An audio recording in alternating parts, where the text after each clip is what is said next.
Congress after Republican Kevin McCarthy failed to secure enough votes to become the next Speaker of the House. Republicans will be back at it again today when they resume deliberations at noon, but it doesn't look like anyone's budging. If you want to drain the swamp, you cannot put the biggest alligator in charge of the exercise. This is not about prom king. This is not about a pastor. This is about electing a person to sit in the speaker chair so that we can all get to work. No one in this body has worked harder for this Republican majority than Kevin McCarthy. So this is the first time in 100 years that a speaker was not elected, and here to weigh in on the ramifications is political analyst Basil Smikle. So Basil, good to see you this morning. Thank you for being here to kind of break all of this down. And there's certainly a lot to unpack. Kevin McCarthy needs that magic number, right? 218 votes to win, 3 rounds of voting, and he's actually losing support, right? After each round, you'd think he would gain more, but he was actually losing. He's adamant he won't give up. So where do we go from here today? Well, to everything that you said, it's a complete disaster for the Republicans. They have the majority in Congress with 222 members, but none of those members can be seated. None of those members can actually do the job they were sent to do because they failed to have a consensus around who would actually lead them as speaker. And the problem now is that even though 20 members after the third vote have said that they would not in any situation vote for Kevin McCarthy, they do not have an alternative. There have been a number of names bandied about, but the reality is there is no clear consensus as to who could be the alternative to a Kevin McCarthy. So they're stuck in this limbo. And in fact, it's not just the Republicans, the entire Congress is stuck in limbo because they don't have anybody leading the chamber. It's like watching a dysfunctional family, really. That's what it feels like. We know that McCarthy has been talking to some of the holdouts. So what kind of concessions are those conservative Republicans asking for in order for him to become Speaker? So it's interesting, Hazel, because he's already made some significant concessions. One thing he didn't want to do was concede on this rule that would allow 5 members of Congress to step up and unseat him if they didn't like the work that he was doing.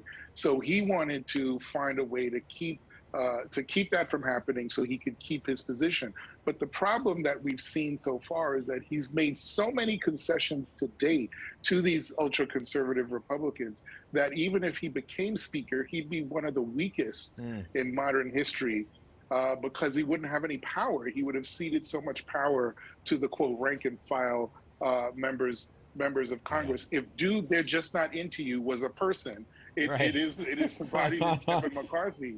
And again, there is no consensus around an alternative. So you have just a lot of folks running around trying to figure out who can be next, who can we go to now.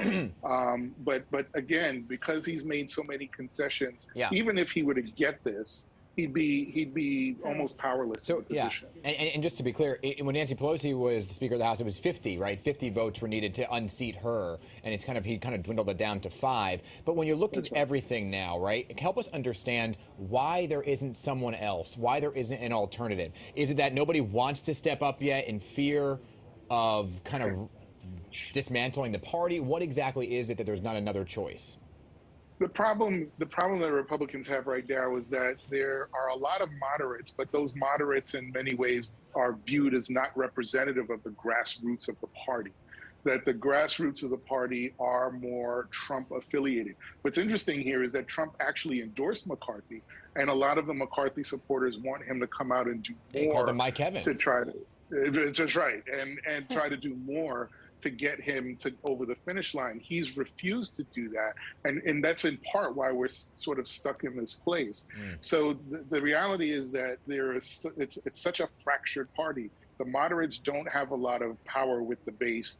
Those that do have power with the base are in many ways ultra-conservative or Trump aligned. So there's this real battle essentially for the soul of the party that we're seeing in this speaker race. Yeah, but there's so many ramifications. And bottom line is, excuse me, no work's going to get done. I mean, the fight over speaker, it's delaying the swearing-in ceremonies of newly elected members of Congress, including George Santos, who obviously is making a lot of news, given the current drama within the GOP. Do you think Republicans will take steps to discipline him for lying about his background and the possible criminal charges he's facing?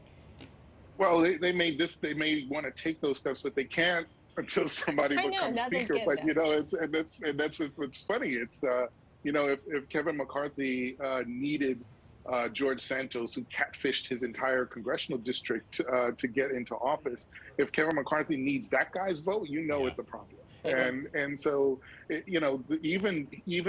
whoever gets to be speaker, I think the first order of business is to figure out how to deal with someone like a George Santos, because he was completely ostracized yesterday, and for good reason. So again, there's just so much turmoil there. They need to get their act together, because on the other side, Democrats are saying, we're in consensus. We're unified. Yeah, I want to sneak in one quick question because we're almost out of time, but I want to look at the New York angle to this, which is Hakeem Jeffries, right? He had more votes. When you look at everything, he had more votes than Kevin McCarthy yesterday. Is there any possibility that Hakeem kind of pulls out a win here and it becomes a bipartisan speakership? That's our dream, but it's unlikely to happen. But I will say, because of that sort of consensus and unification on the Democratic side, my first political mentor said to me, don't get in the way of a boulder when you see it running down the hill. So Democrats are just going to sort of sit back, work on policy, talk directly to the voters, while we all just kind of eat popcorn and watch what's happening on the other side. It's sad, but we've got to watch this play out. Yeah, it certainly is not an encouraging way to start the year. Basil Smikle, thanks again for being with us and trying to make sense of what's happening in Washington today. Thank you. All right, take care.